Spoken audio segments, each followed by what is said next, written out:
Hey guys, welcome to a Cloud Developer channel. In today's video, I'm going to show you how to use Azure Blob Storage for your Angular applications. What we're going to do is we're going to take the website that I've built and we're going to replace this YouTube video section with content that's going to be coming from the Blob Storage that's going to be stored in JSON format. And let me show you how to actually go ahead and set that up in Azure first, and then we're going to walk through the Angular application changes in order to be able to integrate our application to pull down that content. So the first thing we're going to do is we're going to go ahead and go to the All Resources section, and I'm going to go ahead and create a new storage account. I'll go ahead and click Create here and give it a name. Make sure that that name is unique, and I'm going to go ahead and select Blob Storage, and I'm going to go ahead and select locally redundant storage since I don't need any geo-redundant storage, and in this case I'm hoping it's actually going to be cheaper as well. I'm going to go ahead and store it using encryption, and I'm going to enable the secure transfer required to make sure that all of the data that's being sent back and forth is going to be in secure manner, so using HTTPS. So you pick the subscription, and I'm going to go ahead and actually choose an existing resource group that I have from my website, and I'm going to go ahead and choose the East US location that is the same as where my website is hosted. So I'll go ahead and click Create, and this is going to take a few seconds to actually go ahead and set up.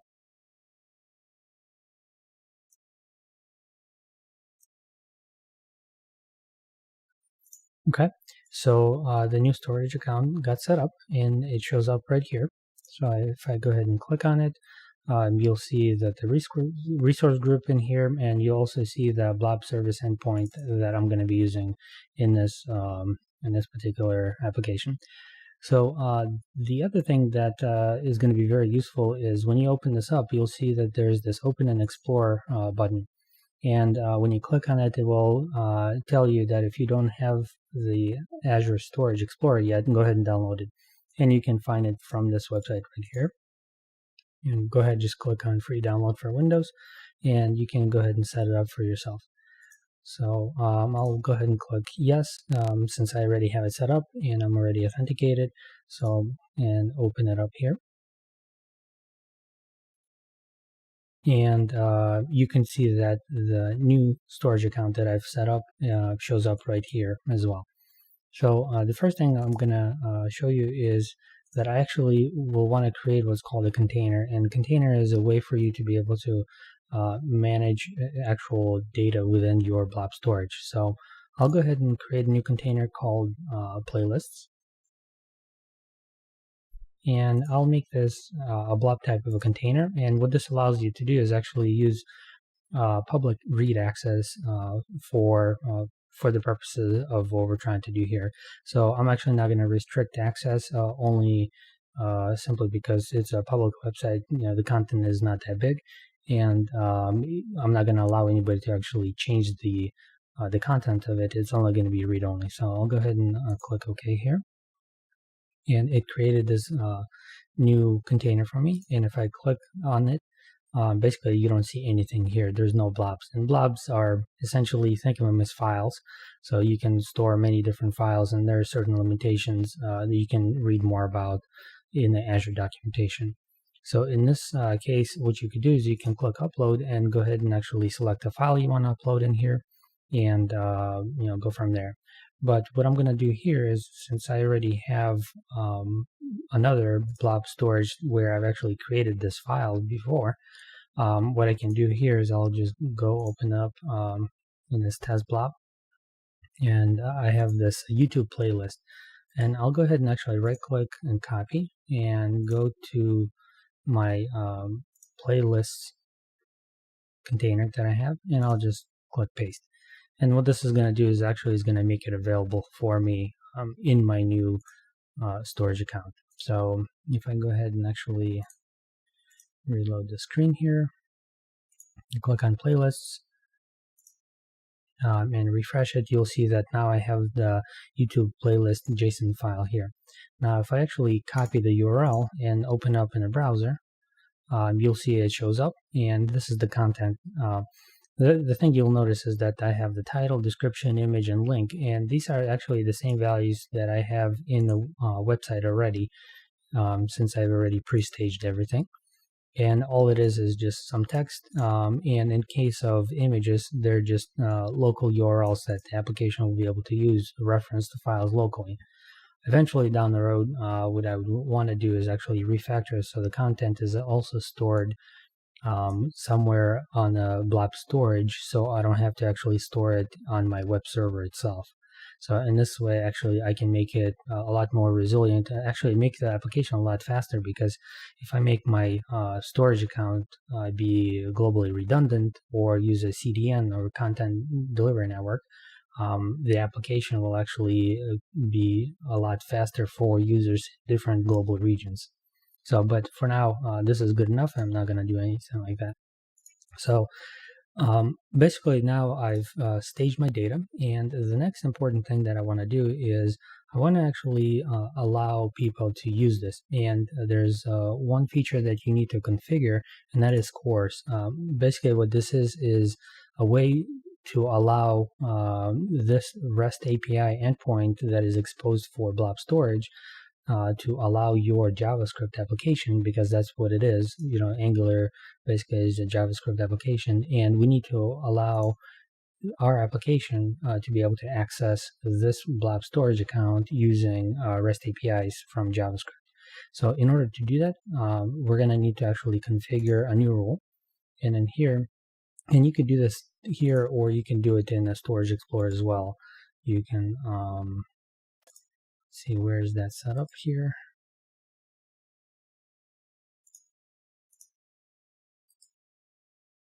Right here. So when you right click on the blob containers, you can configure course settings.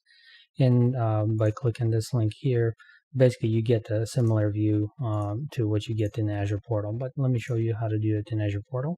It's actually a little bit handier because it has the ability to just click select the checkboxes here. So what I'm going to do is I'm going to allow anybody from any location, and I'm going to go ahead and specify that I want get and head operations. This is minimum required in order to be able to list the content as well as to actually download the files. Allowed headers, I'm going to specify everything, and everything for exposed headers, and maximum age in seconds to 0, which is basically, I believe, infinite. And I'll go ahead and click add, and this rule got set up. If you don't actually do that, when you start using the JavaScript library, you will start seeing JavaScript failures. So now we should be able to start using our application to start accessing this account. Now, the next step that we want to do is we actually want to download the Azure Storage JavaScript library. So let's go ahead and find it.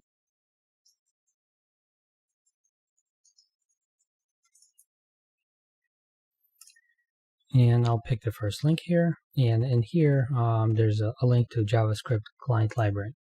I'll go ahead and click that.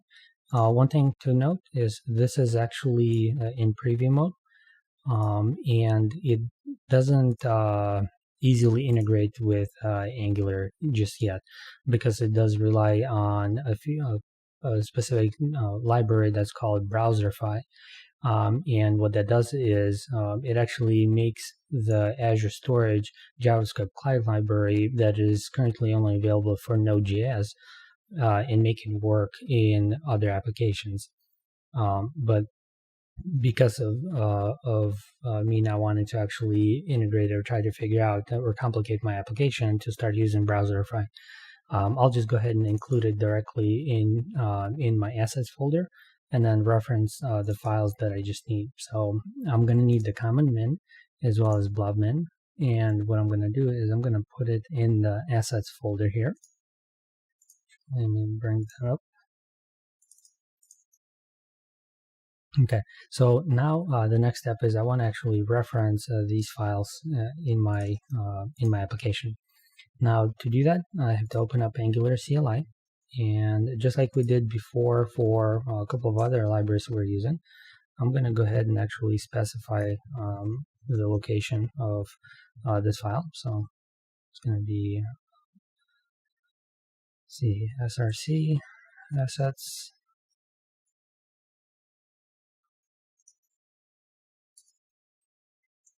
And the next one is going to be blob.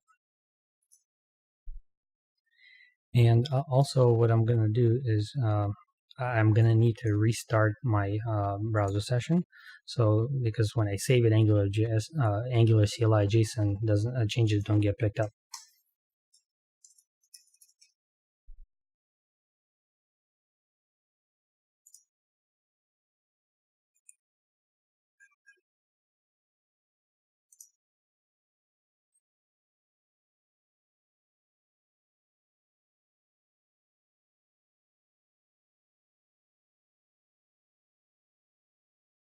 Okay, so as you can see, the website is still running.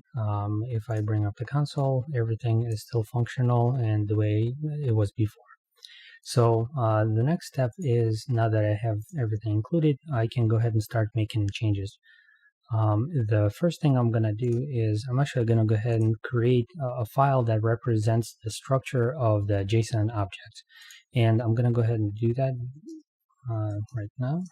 And I'll do that by typing in ng class, and then models, and then call it playlist.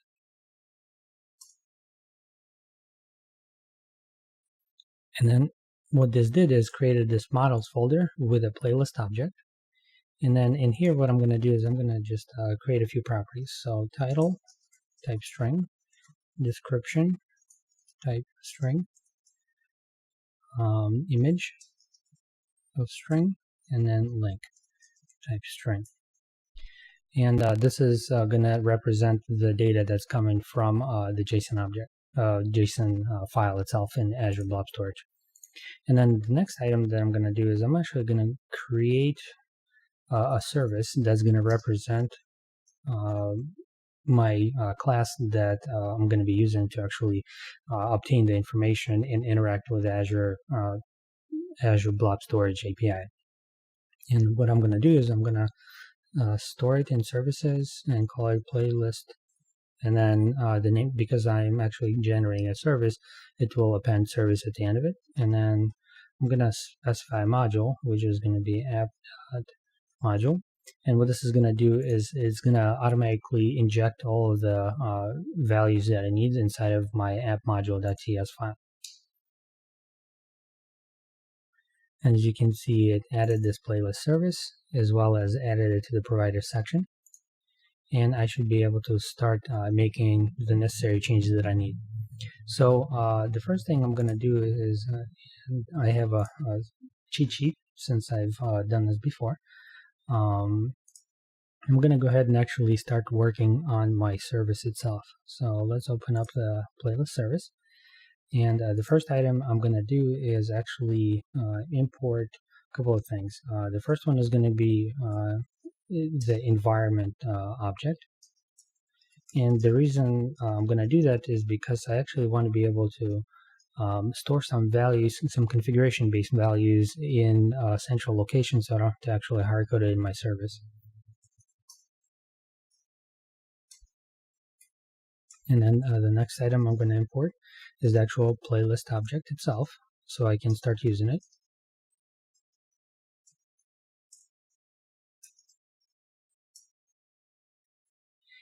And then the next item is I need to actually create a variable that is going to represent the actual Azure Storage JavaScript library. Now this is where it gets tricky because there's no good integration yet between Angular and Azure Blob Storage. Basically, it's going to be of type any, which doesn't give me any syntax.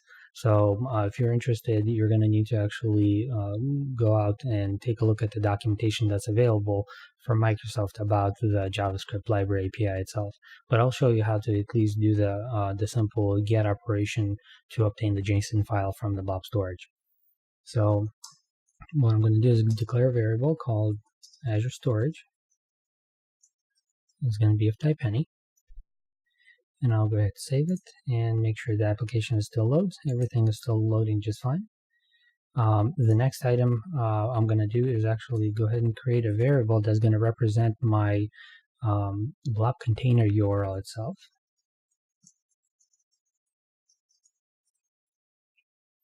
And in this basically constructor that I have here, I'm gonna also initialize this blob container. Now, before we do this, let me actually update the environment variables. So, and then here what I'm going to do is I'm going to go ahead and add a section here.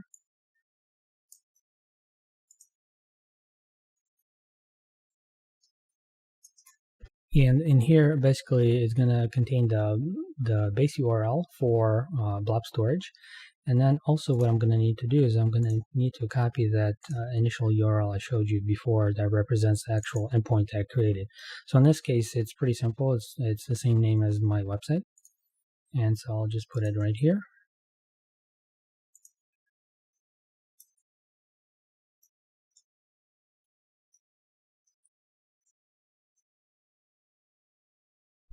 I'll go ahead and save that. And then in here, in my service, what I'm going to do is I'm going to actually create that URL itself.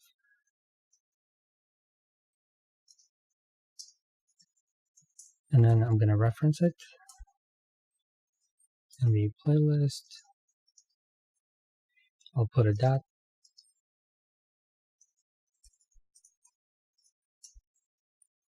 And then it's going to be the base URL. So this is basically me initializing that URL so I can start using it inside of my service itself. And now what I want to do is I want to actually create a function that is called getPlaylists. And what this is going to do is actually going to return what's called a promise. And this is getting into JavaScript, more advanced topics of how you do asynchronous programming, especially when you're doing remote calls.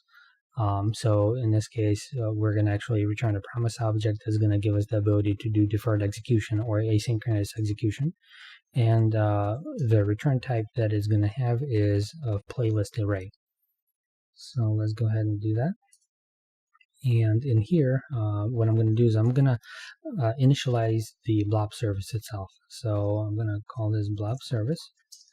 And there's going to be Azure Storage .create blob service. And so, as you can see, I'm actually doing something that I mentioned before. So I'm creating an instance of the blob service using anonymous authentication. So if you didn't want to do anonymous authentication, there is actually another method called create blob service, and you can actually pass it information about the shared access key. There's also another way to do it, which is passing in the actual name of your storage account as well as the key, encryption, decryption key. Now, the reason why I don't want to actually use that in this particular case is because that information is supposed to be private. You're not supposed to actually share that information with anybody. And if it does leak, then people can start managing your account and uploading all kinds of information that you're going to be paying for as well. So, but because I'm only making this read-only, I actually made it public on the Azure side, and so I don't actually need to do anything besides just saying go ahead and create blob service using an anonymous authentication. And I'm going to pass it to the actual URL that I generated above. And then here, what I'm going to do is I'm going to return a new promise.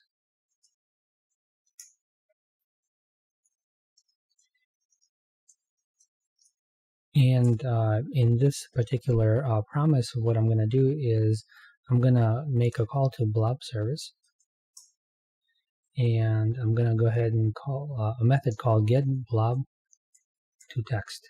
And what this is going to do is actually you're going to go ahead and make a call out to the blob storage. And the first parameter it's asking for is the actual name of the container. So in this case, it's going to be called playlists. And then it's going to ask for the file name that I want to use. So in this case, it's YouTube playlist.json. And that's the file that I actually uploaded.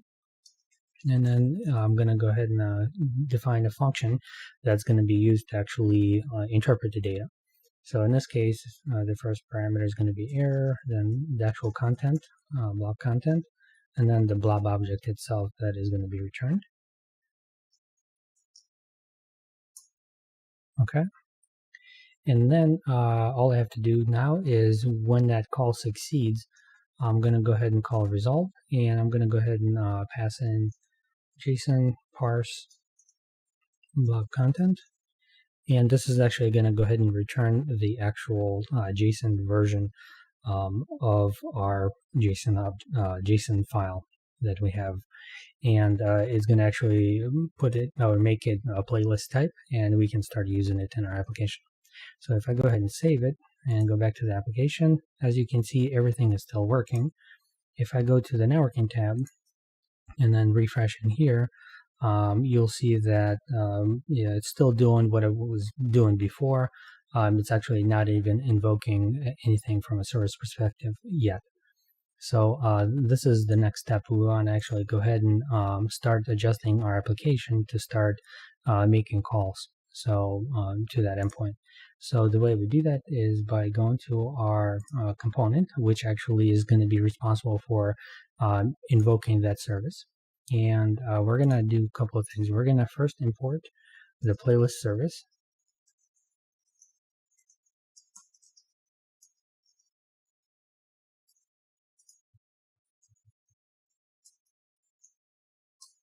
And then we're also going to import the playlist object because we're going to be using it here as well.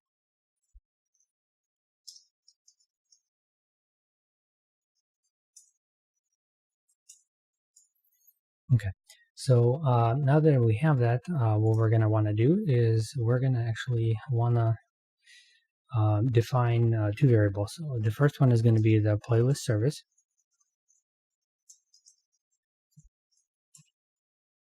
The next one is going to be actually the playlists themselves once they're going to be returned and stored, so we can actually render them on our template.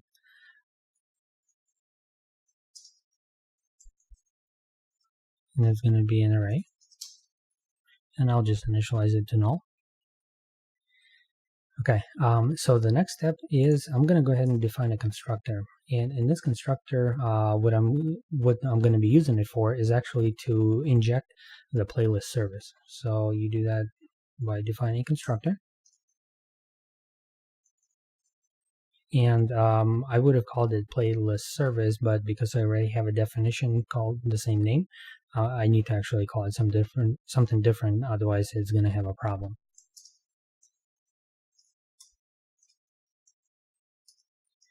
And then I'm going to call this.playlist service equals PL service.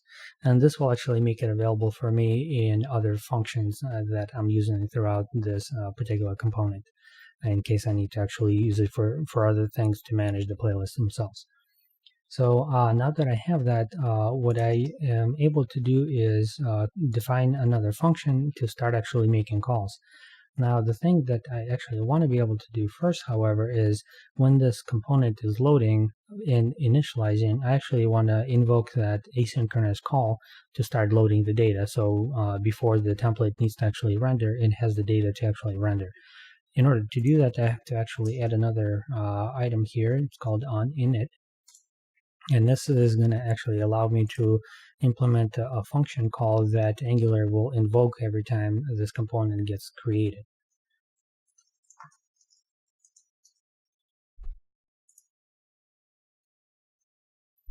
And I'm going to go ahead and implement that interface. And all it does is basically creates this function that I'll put right here. And then all I have to do here is actually just say this.playlist service. As you can see that the IntelliSense is working and it says get playlists. And then what I can do is, since I don't have to actually pass in any arguments to it, I'm getting every single playlist in that file. So I'll just call get playlist dot then, and because this is actually a promise object, it allows me to actually do this deferred execution. And then I'll use this syntax here to actually set this.playlist equals results. And this is it pretty much for the changes that we need for our component that is actually using this particular service. Let me go ahead and fix this here. I didn't like the double quotes. And if I go ahead and save it now and go back to my application, one of the things that you'll notice is now we actually have another function called that, or an error call that's being executed. And this is actually now beginning to call the Azure Blob Storage. If I click on this, you'll actually notice that it made a remote call here. And then if I click on preview, you'll actually see the data that's coming back now. So we're actually getting data now from Azure Blob Storage. And then if you just look at the response, the raw response, you'll see that the same information is coming from there as well. So things are actually looking pretty good now. So the next item we want to do is we want to actually go ahead and adjust this screen here so that it's no longer hard-coded and it starts using our new JSON data. So let's go ahead and do that. And let's go to the actual HTML template. And let me format this real quick. And what you'll notice is that I have a section, an article, the header itself. So if I go here, YouTube videos is the header. And then I have video content section. And then there's a container called cards. And then what we do is we actually have a div that represents every single card. Now, this is a very inefficient way of doing it because, basically I'm duplicating the structure many, many times. And this is where we start to see the benefit of using Angular, because we can go ahead and actually make this code so much simpler now. So what I'm going to do first is I'm going to go ahead and actually remove this content from here.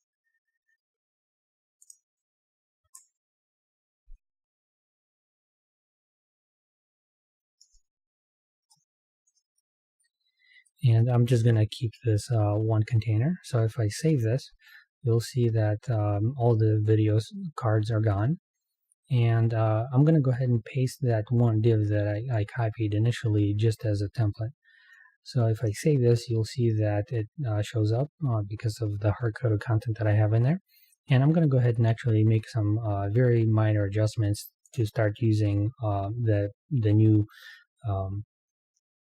data that's coming from our Azure Blob Storage. And all I have to do is actually use the ng4 syntax here, and then specify that I want to actually, let's see, iterate. So let's let list of playlists. And what this is going to do is it's actually going to generate a variable called list, and it's going to iterate over the playlist variable that is actually inside of our component itself, and it's going to do it as many times as there's objects. So in this particular case, if I just simply save this, you should be able to actually see 5 of those cards show up. So let's take a look, and you can see, and they're all repeating because that's basically hard-coded to the same value. We want to go ahead and actually change that. So let's see how that's done. And this is very, very simple. So I'm going to go ahead and actually start removing and replacing some of this content with the Angular syntax. So in this case, I'm going to specify list dot link, because this is the actual link to the actual playlist itself that used to be hard-coded. And the rest of this element looks okay. The next section I'm going to replace is this right here, and this is going to point to my image. And I'm going to say list.image. Also, I'm going to go ahead and replace this href, which actually pointed to the same link. Is just one was when you click on the actual title of the card. The other one is when you hover over the actual image.